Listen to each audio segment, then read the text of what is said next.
I hope you're all having an awesome day. If you wanted to level up in your life, then this video or podcast is for you. Today I wanted to share with you a framework which has served me well so far, especially in the last few years. And the reason I came across this framework was I had a manager at the time, where I was working, and every time there was a problem brought to their attention, they'd promptly ignore it. It's kind of like they were the leader but didn't want the responsibility that came with it, so they didn't take any ownership of the problems around them. That's when I thought there has to be a better way to be a good leader. That's when I found the book called Extreme Ownership by Jocko Willink, a Navy SEAL. If you haven't read it, go check it out. I think it would provide a good return on the time you invest to reading or listening to it. The main framework I took from the book was that leaders must own everything in their world. That means everything that affects them is their responsibility. That may seem like a tough ask, but trust me, it's worth it if you want to create or be anything in your life. There's no pressure on the bottom rung. There's no one expects a bum to get anything done or take any ownership and become a leader. Great leaders own their shit and everything around them. You might be asking how this framework has helped me. It's a good question. I was always kind of okay for owning my shit. One of my early mentors told me that it was easiest to be honest and not blame anyone else. So I've tried to live that up until the point I found this framework in most cases.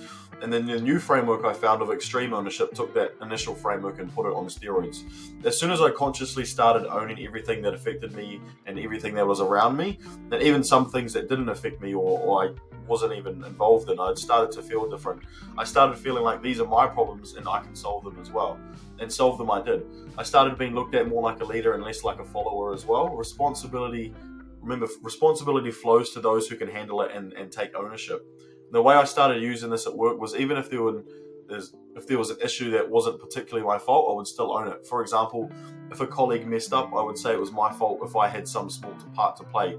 I started taking responsibility for my role in the failure, and trust me when I say you'll be more respected within whatever group you're in if you take ownership for what's around you. Passing blame doesn't solve any problems. People think the world will end if they are at fault, or quote, at fault. It doesn't. It's where opportunity lives. You can't solve a problem if no one owns up to it. You'll just go around in circles until people forget about it. If you take ownership, you can solve the problem and you can learn. You'll also increase your status by accepting that you fucked up and that you're capable of taking ownership for what happened. Great leaders own what's going on around in their world, good and bad. If you don't take ownership for the failure, you'll always be that. It'll always be a failure.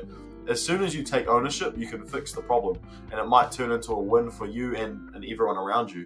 Failures are just obstacles, and the more you own, the more failures you own, the faster you can grow, the faster you can overcome those obstacles and become better.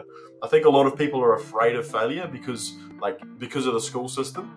At school, we're taught that failure is bad because you'll end up with a bad report card. But as we grow, failures are what makes us leaders. The more obstacles you overcome, the greater leader you become. Success is just getting up one more time than you fail, and you'll miss 100% of the shots you don't take. You can't be paralyzed by fear of failure, or you'll never push yourself. I still get scared. Nothing scares me more than a leg day, to be honest. I still get nervous and I still get really nervous before a leg day because I know it will be hard. I know it will hurt, and it will take everything that I've got mentally and physically. But I just remember that the worst thing that can happen when I'm sitting on the hack squat machine ready to go for a PB friggin' squat on the hack is the worst thing that can happen is that I fall. And if I fall, I've pushed myself to the limit, which is in itself is a win.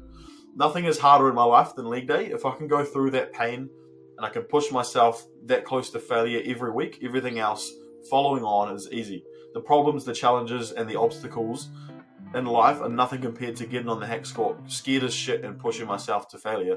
If you're struggling with a problem, you can zoom out and think will this problem matter in 5 years, 100 years, 200 years?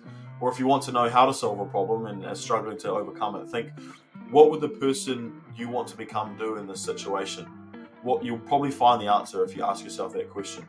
So in conclusion, I want to leave you with this powerful framework of extreme ownership that has served me well so far. It's a mindset that has the potential to help you grow in crazy ways.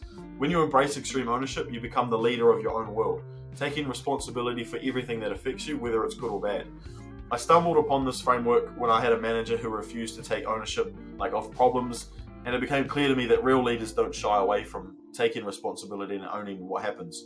They own their mistakes, their challenges, and even things that aren't directly their fault. Being a great leader is not about passing blame, it's about taking control and finding solutions to problems. When you take ownership, you gain respect within your circles and you become a problem solver and someone people look to help them solve problems. You turn failures into stepping stones to success, because remember, failures are just obstacles on the path to growth. Don't be paralyzed by fear of failure. Embrace it as a teacher and a stepping stone towards becoming the person you want to become. Think about what the future version of yourself will do in these challenging situations, and you'll often find the answers like you need. So my challenge to you is this: start practicing extreme ownership in your life. Own the things around you, own the situations around you, and you'll start yourself, seeing the growth. Take responsibility for everything in your world and watch how it transforms you into a true leader who can overcome any obstacle and achieve any goal. Remember, success is just getting up one more time, then you fail, and you'll miss 100% of the shots you don't take. I still have a lot to learn about being a leader, but I hope this framework can serve you as much as it has served me so far. Thank you for watching or listening. If you enjoyed the video, smash the like button. If you're listening to this as a podcast, feel free to leave a review. It would mean the world to me. And subscribe if you'd like to stay up to date with what I post next. Thank you for joining. Thanks for giving me a small slice of your attention. I make these videos because if I can just help one kid, one man escape poverty like I did, get in shape, inspire them to take action and improve their life in some small amount, then this will all be worth it. You're pretty much why I do this, so thank you for giving me your attention. I will see you next time. Bye.